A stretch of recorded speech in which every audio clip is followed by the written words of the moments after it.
Kaspa. Ce nom vous dit peut-être quelque chose. C'est une technologie qui fait une double promesse assez folle quand on y pense. Être à la fois ultra rapide et complètement secrète. Alors comment est-ce que c'est possible? C'est justement ce qu'on va décortiquer ensemble. Bon, pour commencer, mettons-nous en situation avec une question. Une question toute simple en apparence. Imaginez, comment est-ce qu'on peut prouver qu'on a bien plus de 18 ans, mais sans jamais avoir à montrer sa carte d'identité? Sans révéler son nom, son adresse, ni même sa date de naissance précise. Ça paraît impossible, non? Eh bien, la réponse, elle se cache derrière une analogie assez géniale. On l'appelle l'analogie du videur aveugle. C'est vraiment la clé pour comprendre tout le concept, un peu magique, des preuves à divulgation nulle de connaissances. Bon, le nom est un peu barbare, on dit Zero Knowledge Proofs en anglais, mais l'idée, vous allez voir, elle est super intuitive. Alors, regardons la différence. D'un côté, la méthode classique. On donne sa carte et le videur voit tout. Le nom, l'adresse, l'âge. Bref, on expose beaucoup trop d'infos. Et de l'autre, l'approche Kaspa. Là, c'est complètement différent. Le videur, il ne voit rien de tout ça. Il reçoit juste un petit ticket vert, un ticket certifié qui dit « vrai ». Et c'est tout. Les données perso, elles, restent bien au chaud, bien privées. Ce qui est vraiment intéressant, c'est de voir comment ça marche avec cette boîte magique. C'est simple. Étape 1, on glisse sa carte d'identité dedans. Étape 2, à l'intérieur, la boîte fait un calcul mathématique super complexe. Étape 3, la boîte sort un petit ticket vert certifié, celui qui dit « vrai ». Et enfin, étape 4, c'est ce ticket et uniquement ce ticket que le videur reçoit. Pas nos données. C'est ça, la magie. D'accord, donc on a compris le côté secret, le côté vie privée. Mais la question qui se pose, c'est comment est-ce que Kaspa arrive à faire ça tout en étant aussi rapide? C'est bien beau d'être confidentiel, mais si c'est lent, ça ne sert à rien. Alors allons jeter un œil sous le capot pour comprendre le secret de cette vitesse. Et voilà le secret. Ça s'appelle le calcul hors chaîne ou off-chain computation. L'idée, elle est vraiment maligne. Au lieu de faire bosser tout le réseau sur des calculs lourds et complexes, on déporte ce travail sur l'ordinateur de l'utilisateur. C'est lui qui fait le gros du boulot. Résultat, le réseau principal, la blockchain, n'a plus qu'à vérifier une toute petite preuve. Il reste donc léger, dégagé et donc super rapide. Et c'est cette astuce qui permet à Kaspa d'atteindre une cadence assez impressionnante, 10 blocs par seconde. C'est le rythme de croisière prévu pour 2026.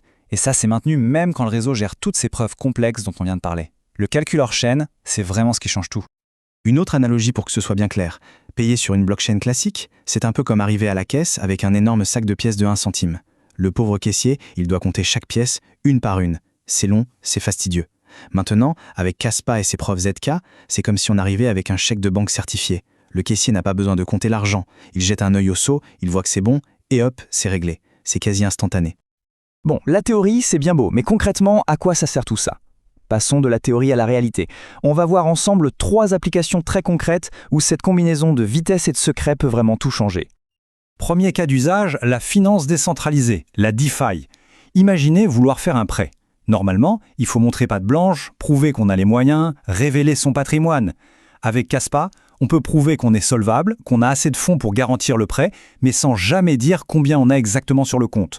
Le réseau a la preuve mathématique, mais personne, absolument personne, ne connaît notre solde. La confidentialité financière est totale. Deuxième exemple, qui nous concerne tous, l'identité numérique. On passe notre temps à devoir prouver qui on est en ligne. Par exemple, prouver qu'on est un humain et pas un bot.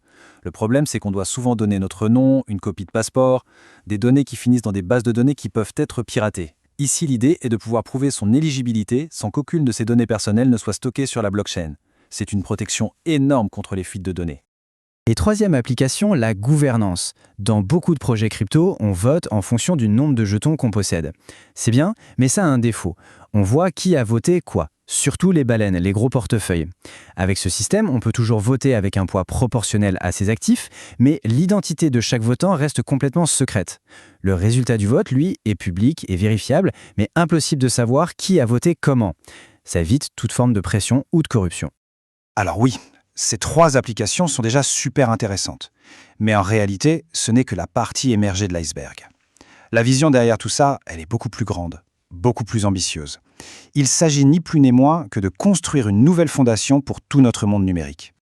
Le premier grand objectif, c'est de revenir à la vision originelle du cash numérique, c'est-à-dire retrouver le meilleur des deux mondes, la rapidité et la simplicité d'une transaction par carte bancaire, mais avec la confidentialité et l'anonymat du bon vieux cash, des billets de banque qu'on se passe de main en main. Ensuite, un autre enjeu majeur de notre époque, la vérité. On vit à l'ère de l'intelligence artificielle, des deepfakes, il devient de plus en plus difficile de savoir si une image, une vidéo, un texte est authentique. Caspa pourrait agir comme un sceau de vérité, une sorte de notaire numérique. Chaque information importante pourrait être ancrée sur la blockchain, avec une date de façon immuable. Ça créerait un point de référence, un ancrage dans la réalité qui serait tout simplement infalsifiable.